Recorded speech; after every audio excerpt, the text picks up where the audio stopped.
And live. What's up, NBA fans? Hopefully, we got a little bit of taste of the playoffs yesterday. Tatum was amazing. Great game by him. Kind of ate into like Fournier and Marcus Smart and stuff like that, but he was just the man yesterday. And honestly, just kind of boring basketball games. The Wizards kept it close for a little bit and a half, but wasn't very competitive down the stretch. Obviously, the Pacers won by about 400 points. So not the highly anticipated playoffs that we're looking for, but you weren't really necessarily expecting them with the play-in games either. Fair enough. I like tonight games a little bit more. I told you I was salty. I made a 2-for-2 swap. I got sucked into Biombo starting for no reason other than just like there was no other good cheap value, I thought. So I made a 2-for-2 swap, got off Ish Smith, which wasn't like I loved Ish Smith. He was good. He just happened to be like the last guy in my lineup. Got off him. Big swinging points. Back at it today, though. I'm now excited to talk NBA again, which is refreshing. Yeah, I know. Like, man, some of the messages and comments I've gotten on NBA for the last 2 months, like, I can't play this shit. And I'm like, I totally understand, like, people canceling their subscriptions and sending me messages like, hey, man, I hate to, like, leave you guys. I love what you're doing. And I'm like, but I can't play NBA right now. And I'm like, I can't be mad at you. I completely understand why you can't play NBA right now. But the playoffs are here. We're ready to have some fun, guys. Links to the website is below. It's the best way to get a membership. Let's talk about today's slate. And quite frankly, I find it really, really hard to not just load up on the first game. And one, I trust it more to be competitive. The Lakers are the bigger favorite of all the teams out here. They're playing better. They've really done a number on the Warriors this year. But more than anything, it's like they mispriced the entire first game. Like, why is Murray 6,300? Why is DeRozan 7K? Why is Jonas, who has been balling, only 7,600? Like, it's a tough one not to just damn near flat out stack this game for me. When I saw it last night, I popped up and I was like, DeRozan 7K? Like, what is going on? I don't understand. Like, he's going to play. What do you think DeRozan plays today? If this game is competitive, 37 minutes? 40. Okay, like, yeah, why is he 7K? I'm not sure. And I don't know if you agree or disagree on this one. The Lakers I kind of think that the Lakers could roll today. I'm not going to necessarily call for that, but if there was a roll job today, I would say it was the Lakers over Golden State, making me significantly more interested in San Antonio, Memphis from a pure ownership perspective, or not from a pure ownership, just a better game for their pricing. Like I struggle not to just load up on this one. It's way too cheap. I agree. I think you just load up on this game, man, and hope that people play that other game because it's got bigger names.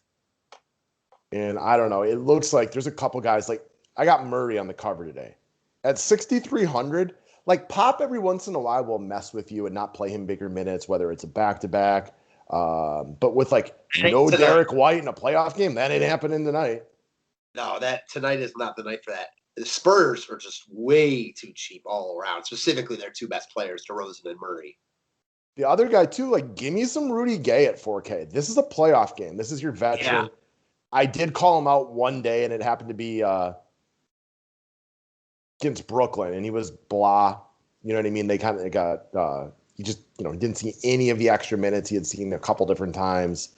Just wasn't great, but he's been playing good basketball. He's a wily veteran. If they were to overexpose him, this would be the day.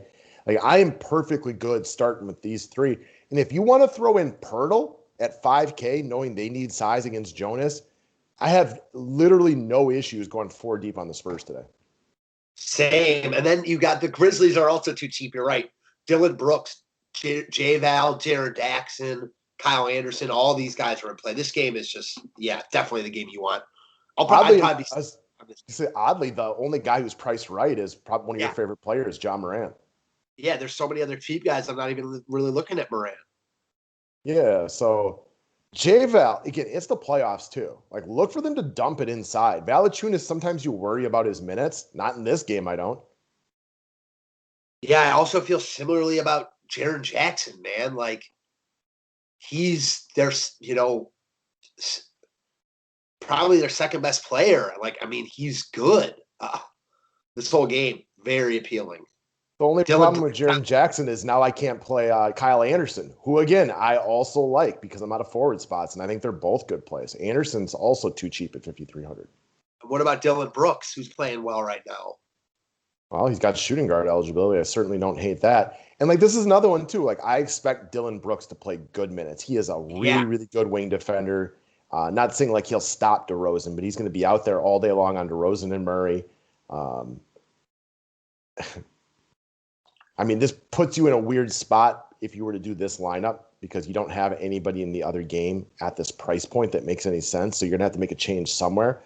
And like I right. like Pirtle, but he's probably not a must, so I'd probably get him out of there. Yeah, I mean, I feel similarly about Pirtle as I do Rudy Gay. So I don't think either of them are musts. Yeah, fair enough. If you want to get or whatever it might be. I don't know. I struggle not to just flat out load up on this game. And I Same. honestly, it's like they're playing with you because everybody wants to play Curry and James, not because you think they're going to be great, just because they're better basketball players and they're more exciting. But I don't know how you can't look at San Antonio and Memphis and just think those games. It's just a lock based on price. Agreed. So the flip side of that, and we talked this one out yesterday, is that the Celtics guys will made all the sense in the world, and maybe the Pacers and the Hornets play a great game. Well, that didn't happen. But I think the same holds true today. Now, you're not going to get like Bron and Curry at really low ownership or anything like that, but I do think the pricing drives a lot of the ownership to San Antonio, Memphis, just because it almost seems mispriced and wrong. I agree with that. So I don't know, man, though. Like the Lakers are healthy now too. Like, right, you got full on Schroeder, full on Bron, full on AD. And if these guys all play really, really well and knowing the defensive philosophy, they're gonna make Steph lives hard. Like, I don't think they're smashing it. Yeah, I really agree with you. Let me ask you this. Who's your favorite piece of this next game?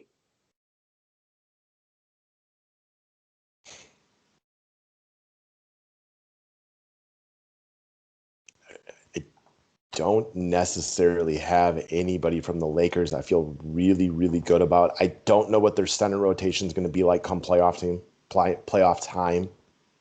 Like I could understand if you're playing in GPPs that you want to take a chance on Trez because he's really, really cheap. Maybe the game gets lopsided too, and they try to get his confidence going and play him some minutes. But he's also no lock to play a ton. No. Although you want to what? Another point for Trez. Warriors play small. He could actually. This could be a good spot for him here just because of that. But it's still far from a guarantee he sees many minutes. For sure. Agreed. Maybe Schroeder just because he's cheap, but I don't really want to play him. Yeah, I mean, I agree with that. Also, with all the cheapish guys from San Antonio, though, it's not hard to get like one of the expensive, LeBron, AD, or Steph if you want one of them. It looks like Steph's going to be one of the more popular players on the slate because he's been balling. I just want to remind everybody, like playoffs against a top tier defensive team like LA that's made him struggle all year. But this is not the same as the end of the regular season against Memphis's, JV squad or Oklahoma City or anything like that. Like I will not play Steph today. I get it because he's Steph and he's amazing. I personally would not play Steph today. Same. Okay. It's kind of like Westbrook from last night. Yeah, I didn't like Westbrook that much yesterday, but I still, well, especially at his price, I still liked him more than I like Steph today. Okay, I can understand that. I feel similarly, to be honest. They are going to load up The on reason him. the reason I feel similarly is because Steph is still 10K while Westbrook was 12.5. Yeah, I mean, it's definitely a price per dollar thing right there. Like I would always bet on Westbrook to outscore Curry, but you have to spend an extra 2,500 too. And that salary matters on slates like this. Yeah, I don't have the guy I could get on board with if you just had to use somebody from this game. Kevon Looney, simply because the same reason I could get on board with Trez. Like they might have to just use him a lot more than they want to because they need the size. He's been playing bigger minutes down the stretch. He is the definition of an unsexy play. But like if I'm really trying to load up with good players over there, and maybe this gets me, LeBron or AD or whatever it might be, I can get that. And all that just being said, now that we're talking about, give me LeBron James if I'm playing a stud from this game. Same. It's LeBron. It's playoff LeBron.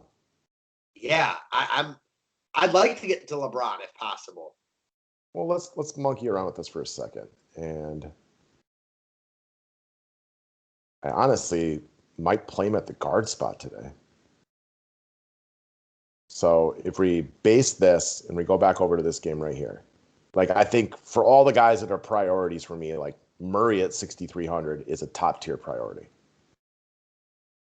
Yeah, I mean Murray and DeRozan. You just lock in. I also like Jonas a ton. What's that? Yeah, I said J-Val as well. You know, you can do Jaren Jackson Jr. here or Kyle Anderson. I kind of like both of them. I guess between Jaren Jackson, Rudy Gay, and Kyle Anderson, who's the guy you're leaving out? I like them all about the same for price per dollar, so it's really going to be build oriented for me on that one. Fair enough. I agree. So on this one right here, I think this is where Rudy Gay slides in. Because if I like Triple J, it does maybe cut into Kyle Anderson a little bit. And you give me Rudy Gay right there. I got 3 Spurs, 2 Grizzlies. And then what would happen if I went with Dylan Brooks right here? I would be down to 3,400. I'm going to assume that there's nobody I'm going to love at 3,400. Patty Mills. I was going to say Patty Mills. Like, he's going to play, right? Yeah, absolutely is. Veteran again. I mean, this guy wasn't he a rookie with Tim Duncan? I mean, this guy's been around for forever. Pop trusts him in big moments. Yeah, hell yeah. I was definitely like going to even bring him up. I mean, I think I might just run this lineup. I got no arguments with it. You want to take Dylan Brooks out of here? Let's just see what happens if you put Mills in the shooting guard spot to see if there's anybody you might like better. Because shooting guard is weak, which is why these are probably the 2 guys I would feature most. Well, I just like that call to see your options. I mean, if nothing else, I mean, it'd still be Brooks. It would be my guy here, personally. Yeah. I can see why somebody might like Kyle Anderson over Dylan Brooks. I think they're a horse apiece for my money. I think they're both going to play good minutes. They're widely similar in how they produce. Do your thing right there. I don't think and I'm more than good leaving.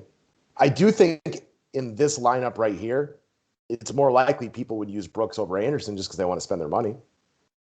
Definitely. I mean, I'm never worried about that. Like, duplicated lineup in the NBA, but on a 2-game slate, yes. Yeah. I mean, especially if you're in like one of those big tournaments, like 2, for sure. Then I could definitely see using Anderson over Brooks, like in that exact build, because every build like that will have Brooks. Yeah, or even going all the way down to Pirtle. Pirtle is a good DFS player. He's not a great basketball player, but he's also not going to be owned in this build. Exactly. You just look at like, I'm with you. Anyone who has a build like this is going to use, all their salary. So it's a nice way to get different if you want to use all chalky guys. Yeah. Now, the flip side of this, too, is if you want to take out Rudy Gay and go with Kyle Anderson, now the build here is a little bit different as well. That being said, I'm still probably getting down to Rudy Gay, KCP. Go Rudy Gay instead of Jaren Jackson now. See who you could get.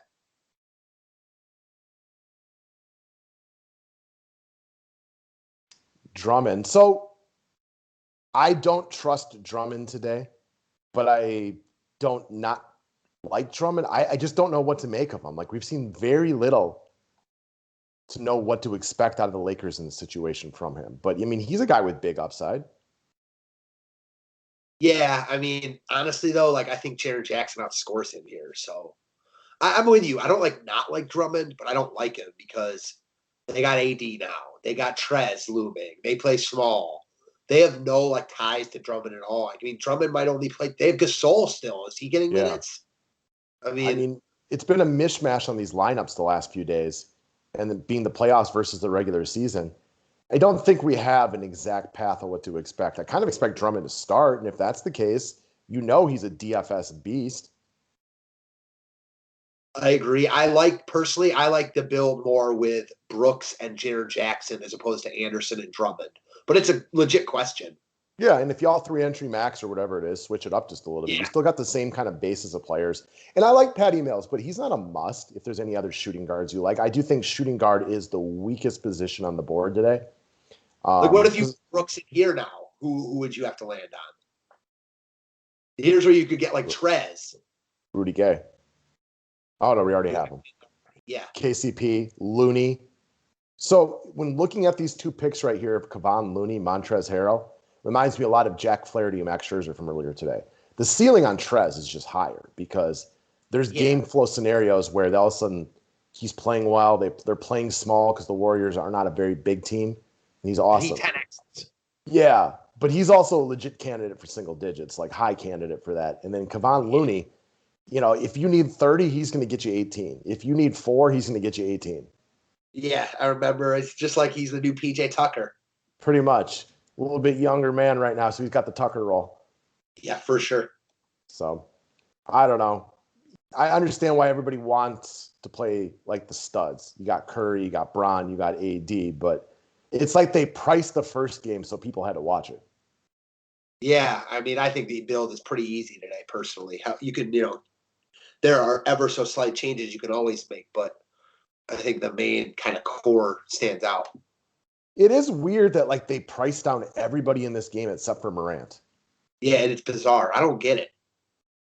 Really, really interesting. I don't have any interest in Morant personally at all. Not at this price tag. Like they've run this offense through J-Val a lot the second half of the season.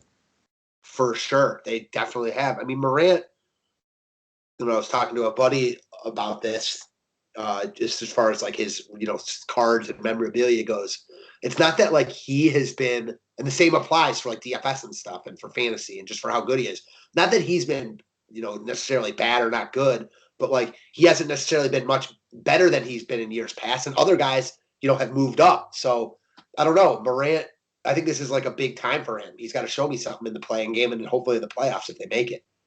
I agree with that assessment. I know you were big on Morant to take a big leap in year 2, and you didn't fall back, but there definitely wasn't a big leap. Right. It's not like he was bad, but he didn't like do anything that's making like, okay, he's really like this could be a guy that's the main piece of a championship team or anywhere close to that. No, like year 2 for Zion, not consistently the entire year, but he showed flashes of why he was the guy, right? Going into like this year, I was just as high on Morant as Zion. It's very clear Zion, at least right now, has the much higher ceiling. For sure. Definitely. So get your attention on the first game. Now, let's just talk about, before we hang up with you guys, the flip side, kind of the counter argument to what we brought up yesterday. The intelligent and quote-unquote right play is to go very heavy in San Antonio, Memphis. And while I expect that game to be close, the NBA is a wild ride. Doesn't mean it is. Missed shots. I mean, like you talk about a lot. One of these teams misses all their shots. You never know. All right. So there's just legit no way in my money that you can get all 3 studs. Like you're not going to be able to go Curry, Bron, AD because there's just not enough good players unless you're just flat out playing this game to tank City. But I don't like this build at all. So there's zero chance I could ever do it. I think you could because you've got Looney, you've got Rudy Gay, you've got Podol. Like you could do it, in my opinion. And if you're playing this game to tank, a guy like a Vassell, sure, or Ronnie Walker, Grayson Allen, if he plays, right. I mean, I'm just saying if you're playing it, Winslow, Brandon Clark, sure. You could go heavy on guys like that if you feel it goes Pacers Hornets yesterday. But I don't feel that way. Same. So there's also a lot of guys like that, whether it's Keldon Johnson, Brandon Clark, Vassell. Like it's not easy to pick those guys. If I'm playing this first game to bust, I think I'm still more likely to go like Steph, LeBron, but then probably try to get Draymond in there over AD. Doesn't hurt your cap space nearly as much. And if the Lakers and Golden State are really close, either Draymond or Wiggins is having themselves a game. So you could probably get Wiggins in there as well. It's going to be really ugly, but maybe you just think Wiggins is hot. Wiggins and Draymond basically equals AD. Yeah, Wiggins should get open shots today. Yeah, like Wiggins and Draymond equals AD and another one of those 3.9 4K players. So I don't know. Yeah. I don't know. I didn't like it yesterday, the idea of loading up on the Hornets Pacers, but I like it more than I like the idea of loading up on Lakers Golden State today just because of the just complete misprices. I do think though, like these guys are going to get love. I mean, Curry. Yeah. I mean, give me Brown over Curry like all day. I mean, that alone makes me like this slate. Yeah, Curry is projected to get big love today, just so everybody knows. So people want to roster the most appealing guys like the Currys, and I don't know, maybe just DeRozan and Murray get love, or I don't know. I mean, not to crap on Steph Curry because he's amazing, but we've seen him be far from wildly productive in the playoffs on multiple occasions. For sure. So, yeah, I'm with you. Bron over Curry. Playoff LeBron. Put this thing on ice. I'm with it. Although I also don't expect like a monster LeBron game because I think like if he is just balling, I kind of think like the Lakers might win this one fairly handedly, and they're going to be cautious with him. That's fair, but you still probably want him tonight with only 2 games, Yeah, I want Bron over AD and Steph, and that's easy for me, which I think is the most important question. For sure, same. So that's about it for today, guys. Wish you all the best of luck. We'll get some real bigger slates coming up here shortly. Just, I had 1 or 2 questions on this yesterday. Yeah, we don't do write-ups for 2-game slates, baseball, basketball, anything like that. It's just not worth it. So this is the video. And then, just a matter of days and we'll get ourselves some 4-gamers. Yep, can't wait. Just a couple days, I'm sure. Yeah, man. I love the NBA playoffs this time of the year. It gets exciting. You're still locked in on the Clippers-Bucks, huh? I am, man. I'm really liking Milwaukee. It's getting seriously slept on. I think it sucks for them. They have to beat both Philly and Brooklyn, assuming. Well, I got to go through Miami to start, too. Yeah, I think they'll beat Miami pretty easily. I know that Miami beat them last year, and I've heard a lot of people talk like, oh, I think they will beat Miami pretty handily. Miami is not the team they were last year. They're not in the bubble. They don't have nearly the same. Miami looks much more like the team they were before the bubble last year than like in the bubble. I think that they're going to be a relatively easy out. I mean, again, they have Butler and Bam. They're still solid. And then, I just think this is Giannis's time. I do. So they've been slept on all year, although they are gaining steam among national media members. I've noticed over the last few weeks. I just saw Colin Cowherd call Milwaukee out to win the chip this year, and a couple other bigger mainstream media type of names are starting to push some steam in that direction. So I think some people are starting to think the same way you are, that after faltering on expectations for a couple of years and all the pressure's off, that it's a good spot for them to shine. Who are the Nets? We'll see, right? Like, it's push to come to shove time. It's really difficult to imagine a team that played 7 games together or whatever it is coming out like that. The flip side of that is those 3 guys are pretty good. As much shit as I give Kyrie, he is a walking bucket. I was going to say that. Like, those 3 guys are pretty damn good. So if any 3 guys could do it, they might be the ones. The other thing that somebody brought up yesterday, I forget who it was, that if the Nets are able to win the chip this year, that it could be really bad for basketball for a couple of reasons. One, like the resting and the not playing back-to-backs could get even worse because it shows that a really good team doesn't need to get team chemistry going and play consistently. You got to get more stars demanding trades and acting like big babies like James Harden. And I was like, damn, that's a really good point. And those are 2 things I've whined and cried about all year. So I really hope that doesn't happen. No arguments at all. So, all right, guys, good luck today, and we'll see y'all tomorrow. Thanks, guys.